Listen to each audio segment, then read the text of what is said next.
साबिक रुकन असेंबली कृष्णानंद राय कत्ल मामले में दिल्ली की सीबीआई अदालत ने बड़ा फैसला सुनाया। अदालत ने इस कत्ल के सभी मुलजिमीन को बरी कर दिया। मुलजिमीन में मुख्तार अंसारी और अफजाल अंसारी भी शामिल थे। इसके अलावा बरी होने वाले मुलजिमीन में संजीव महेश्वरी, एजाजुल हक, राकेश पांडे, रामू मल्ला, मंसूर अंसारी शामिल हैं। वाज़ेह रहे कि 29 नवंबर 2005 को कृष्णानंद राय का कत्ल हुआ था।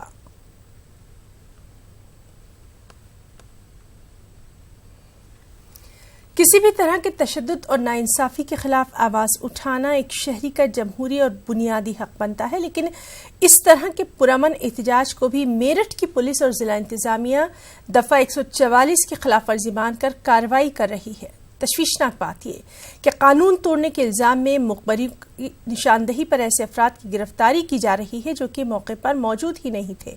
इन गिरफ्तारियों के खिलाफ मुस्लिम तबके में न सिर्फ नाराजगी बढ़ रही है बल्कि मुस्लिम समाजी और मिली अफराद भी अब गैर मुनसिफाना कार्रवाई के खिलाफ एहतजाज को लेकर लाए अमल तरतीब दे रहे हैं।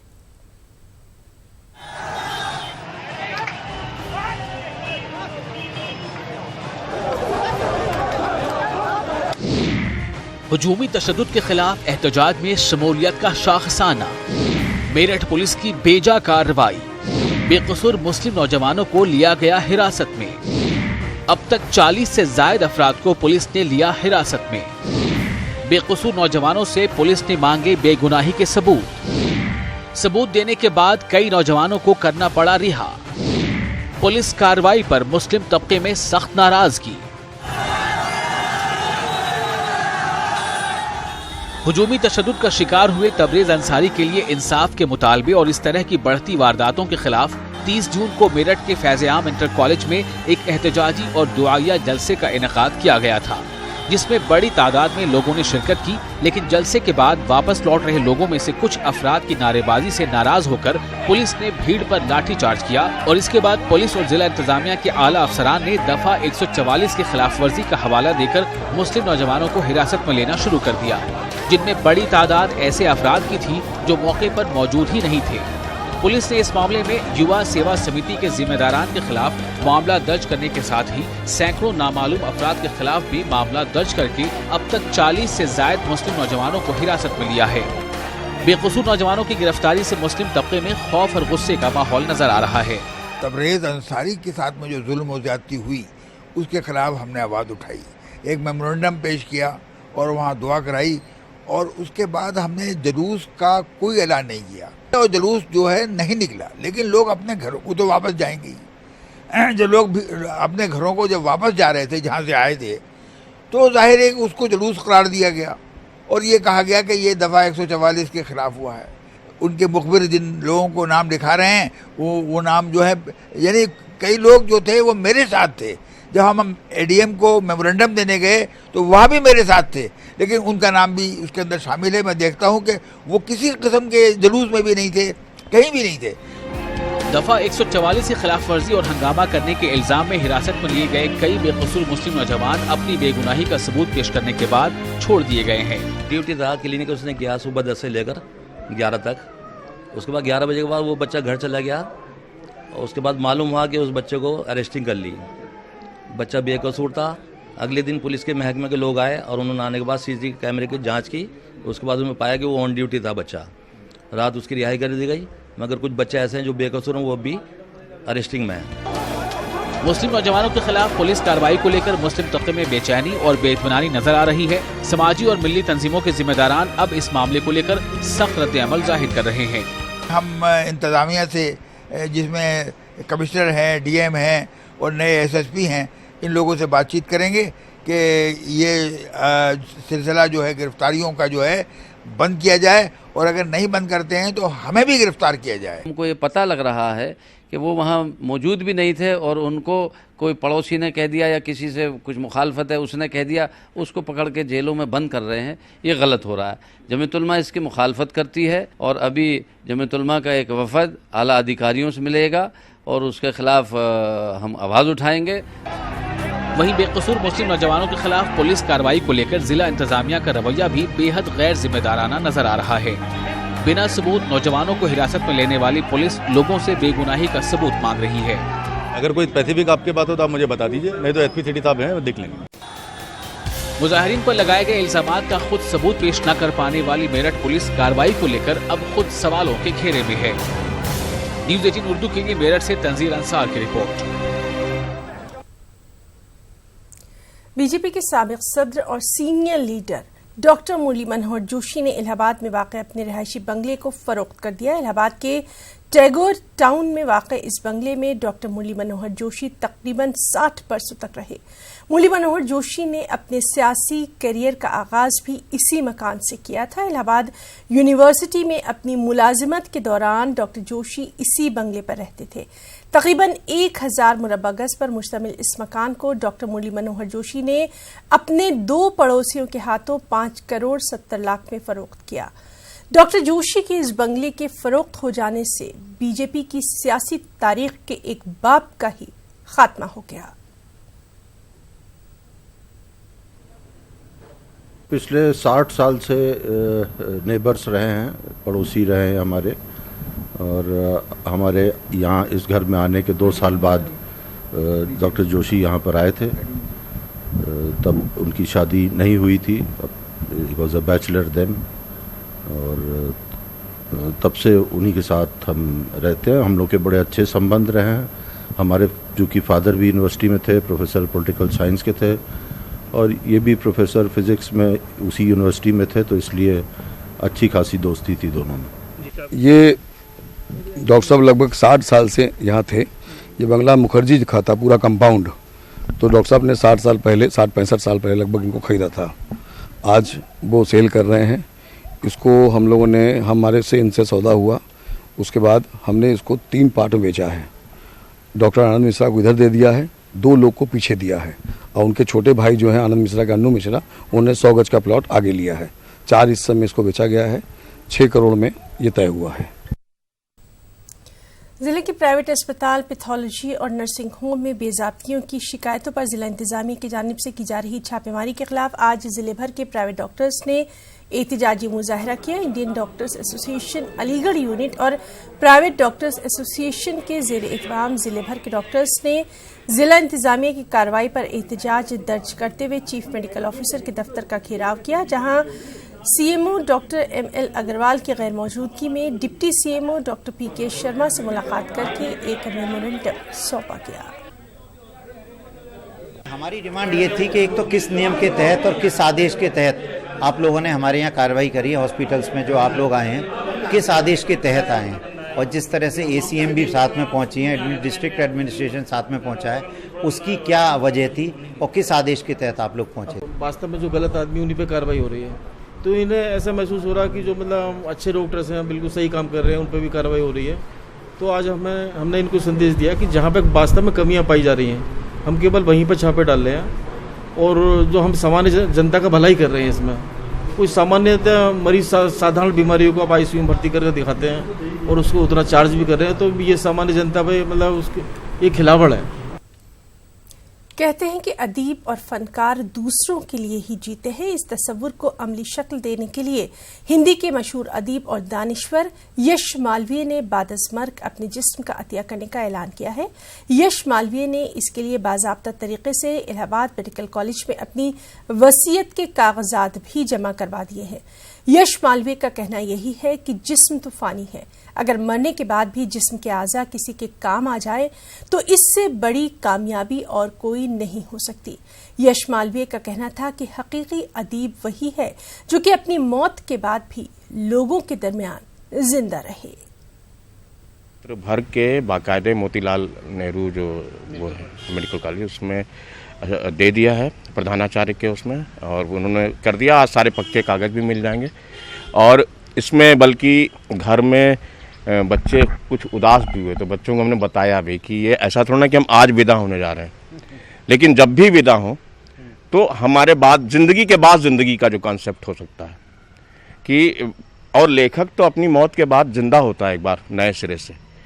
तो हमें विश्वास है कि ये जो सामाजिक सरोकार के सवाल हैं, अगर जन जन इससे जुड़े तो एक तो धार्मिक पाखंड भी दूर होगा कि तिरही हो रही है, श्राद्ध भोज हो रहा है। हम मानव काम है, यही श्राद्ध है, यही तिरही है, यही सारी वो रिचुअल्स हैं। और अब बात सफर हज की। लब्बैक ला शरीक लक लब्बैक इन्नल हम्द वन्निअमत लक वल मुल्क ला शरीक लक। इलाहाबाद से इस साल हज पर जाने वाले आज़मीन की तादाद में भारी गिरावट देखी जा रही है। मरकजी हज कमेटी की तरफ से इलाहाबाद के लिए 810 आज़मीन हज का कोटा मुकर्रर किया गया था, लेकिन हज पर जाने वाले आज़मीन की तरफ सिर्फ 704 फॉर्म ही मौसूल हुए। आज़मीन को तरबियत देने वाली तंजीम दमान हज कमेटी के मुताबिक जिन अफराद ने हज पर जाने के लिए अपने फॉर्म्स जमा किए थे, उन सभी के फॉर्म मंजूर कर लिए गए। इलाहाबाद से आज़मीन हज 21 जुलाई को लखनऊ और बनारस के लिए रवाना होंगे। आज़मीन हज की तरबियत का मरहला तकरीबन पूरा हो चुका है। वाज़ेह रहे कि यूपी हज कमेटी आज़मीन हज का 2 लाख का बीमा भी करवाएगी।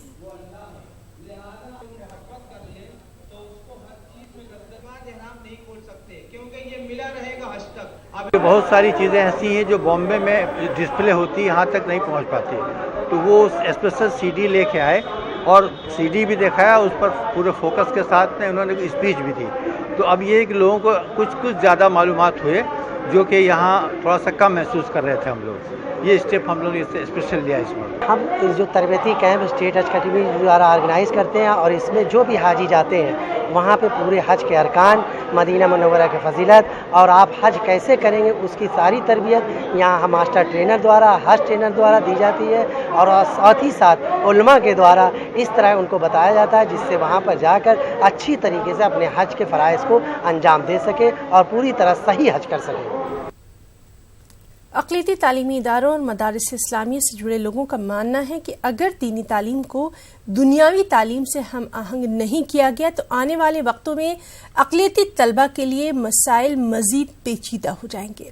इसलिए बेहतर यही है कि ऐसा तालीमी निज़ाम वज़ह किया जाए जिससे मदारिस की मक़सदियत भी फौत न हो और नई नस्ल का मुस्तक़बिल भी महफूज रहे। पेश लखनऊ से तारिक कमर की ये रिपोर्ट।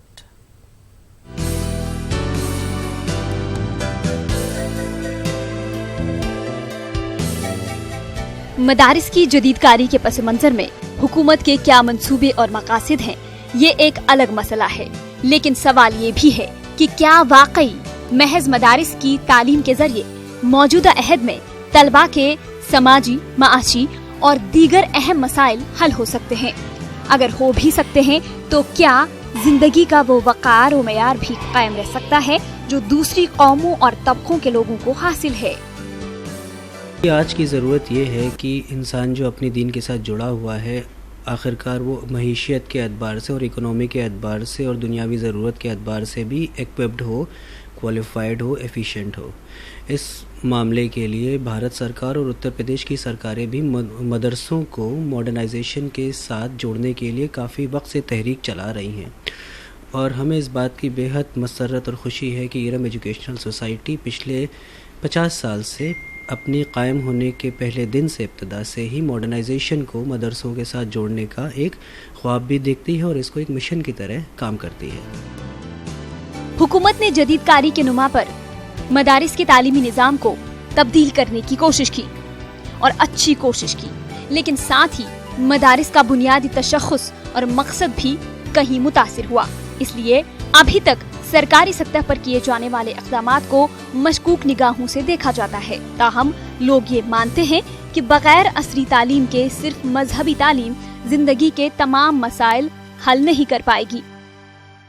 कि जिस तरह से मजहबी तालीम ज़रूरी है, इसी तरह से असरी तालीम और मौजूदा दौर की टेक्नोलॉजी, इस सब से जो है मदारिस को भी फ़ायदा उठाना चाहिए, क्योंकि दोनों इल्म जो है ईश्वर और खुदा के बनाए हुए हैं और सारी इंसानियत के आल मैन काइंड सबके लिए जो है ये बनाया गया है। अंग्रेज़ी, हिसाब, साइंस, जोग्राफिया, कंप्यूटर, ये सब जो दुनियावी तालीम है ये अपनी जगह पर ये भी बहुत दुरुस्त है।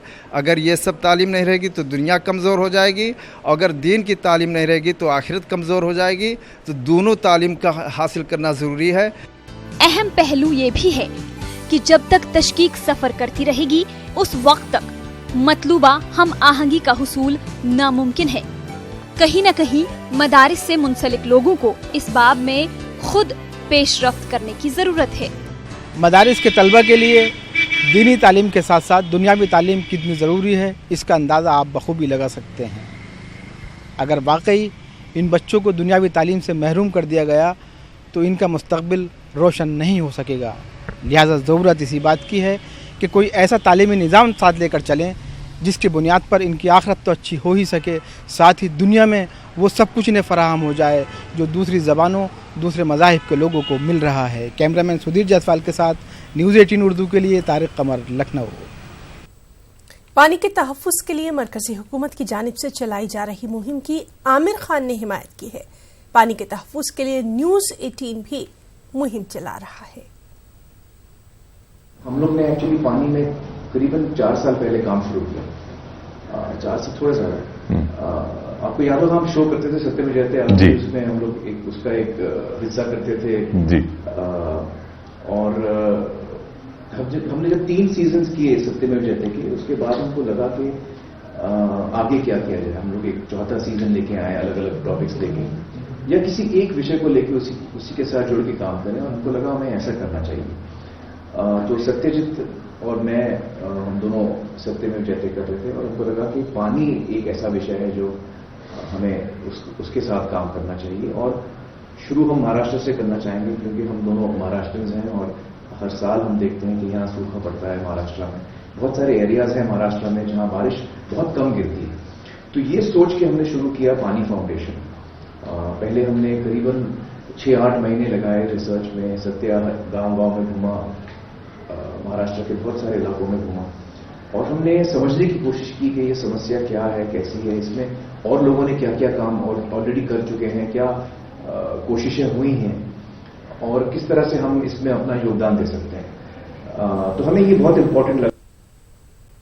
भीमराव अंबेडकर यूनिवर्सिटी आगरा से बीएड करके मुलाजमत हासिल करने वाले असातिज़ा के खिलाफ चल रही कार्रवाई जारी है। भीमराव अंबेडकर यूनिवर्सिटी आगरा के साल 2004-05 के बीएड इम्तिहानात पास उम्मीदवारों की डिग्री को एसआईटी ने जांच में फर्जी पाया, जिसमें जिला अलीगढ़ में चलने वाले स्कूलों में तैनात 89 टीचर्स के नाम सामने आए। इनके दस्तावेजात के साथ छेड़छाड़ की गई। कई टीचर्स की डिग्रियां पूरी तरह से फर्जी पाई गई।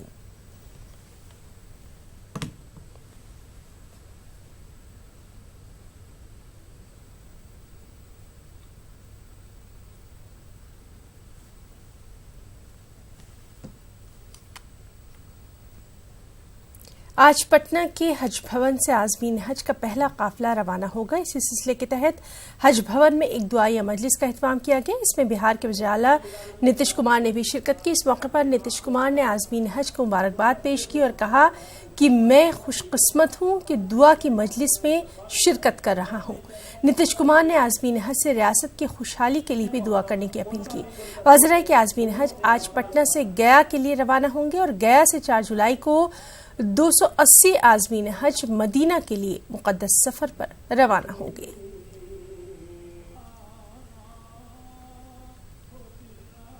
तो हमने पिछली बार भी कहा था कि आप दुआ कीजिएगा, भाई सूखे की स्थिति है, इसका असर कम से कम और उसका कुछ प्रभाव पड़ा था। हम फिर आपसे यही आग्रह करेंगे कि आप भी दुआ कीजिएगा कि बिहार को सूखे की भयानक स्थिति का सामना नहीं करना पड़े।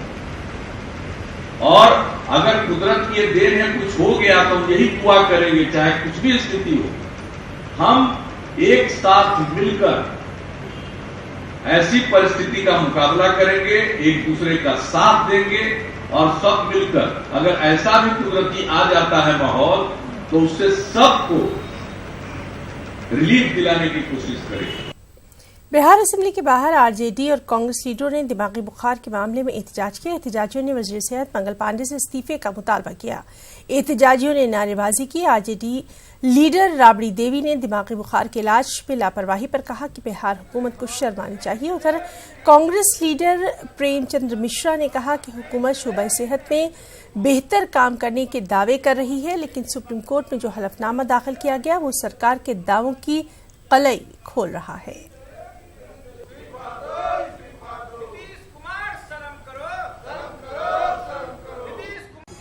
उसको तो इस्तीफा करना चाहिए। कोई एग्जाम नहीं करा, कोई नर्स बहाल नहीं है, ना डॉक्टर है, कोई नहीं है, एक ताला लगा हुआ है, कुत्ता बिलाई घूम रहा है हॉस्पिटल में, जमीन पर बेड नहीं है, जमीन पर लोग लेट रहा है, जो भी जा रहा है।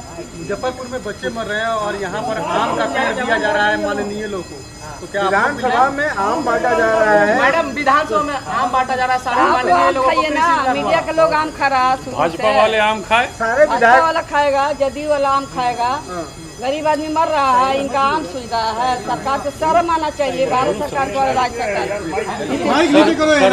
सर्वोच्च न्यायालय ने कल जिस तरह से बिहार सरकार ने हलफनामा देकर इस बात को स्वीकारा है कि बिहार के आधे से अधिक अस्पतालों में डॉक्टर नहीं है, यही आरोप विपक्ष का है कि बिहार में स्वास्थ्य सेवा ध्वस्त हो चुकी है और अब 15 साल से चीफ मिनिस्टर हैं, सदन में कहते हैं कि बहुत बढ़िया काम हेल्थ डिपार्टमेंट ने किया है और सुप्रीम कोर्ट में कहते हैं कि नहीं डॉक्टर नहीं है, नर्स नहीं है, पारा में हमारे पास स्टाफ नहीं है, और ये कहीं न कहीं सदन को गुमराह किया है। सीपीआई लीडर अतुल अंजान ने एक नई बहस का आगाज कर दिया है। उन्होंने कह दिया है कि लालू यादव और तेजस्वी यादव दिल को बड़ा करें और नीतीश कुमार को साथ लाने की पहल करें। उन्होंने ये भी कहा कि 2024 में नीतीश कुमार पीएम ओहदे के सबसे बड़े उम्मीदवार हो सकते हैं, बशर्तिया कि वो एनडीए छोड़ दें। केसी त्यागी ने अतुल अंजान का जवाब देते हुए कहा कि अब एनडीए के साथ हैं और कहीं जाने का तो सवाल ही नहीं। बीजेपी पार्लिमानी पार्टी की मीटिंग में वज़ीर-ए-आज़म नरेंद्र मोदी ने एलजेपी के रुकन पार्लियामेंट चिराग पासवान की तारीफ कर डाली और दीगर अरकान पार्लियामेंट को उनसे सबक लेने की बात कही। पीएम मोदी के जरिए की गई तारीफ पर चिराग पासवान फूले नहीं समा रहे। उन्होंने पीएम मोदी के जरिए की गई तारीफ को अपने लिए फख्र की बात करार दिया। बुलेटिन में इतना ही। आदाब।